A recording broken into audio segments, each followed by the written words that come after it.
Good morning. For today's video, nagluto nga tayo guys ng bulanglang. Ayan, galing na tayo guys sa Quiapo. Doon medyo mura-mura ang mga bilihin. Kumpara dito kasi balitok. So naglagay nga tayo dyan ng samut-sari. Samut-saring gulay. Bahay kubong gulay. Ayan, nandyan na lahat guys, kompleto. Walang labis, walang kulang. Ayan, yan ang aming pananghalian guys. So hanggang hapunan na yan malamang. So tamang-tama para mamaya wala nang gagawin kundi tayo makikipag-engage lang. Tayo lang natin maluto guys. Takpan muna natin. Saka natin ihuli natin yung ating ampalaya. Konti lang yan kasi baka yan ay napaitalbos ng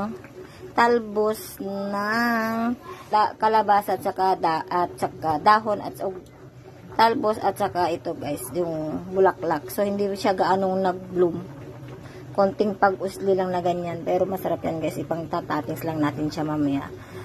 Ilalagay na natin yan siya mamaya pag yan ay naluto na.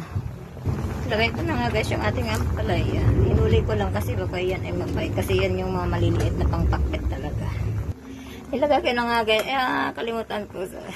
Ilagay ko na nga guys yung dahon ng kalabasa at ganoon din yung ating, sinunod ko na rin yung ating bulaklak ng kalabasa. Alright guys, kain na tayo. Bye bye. Thanks for watching.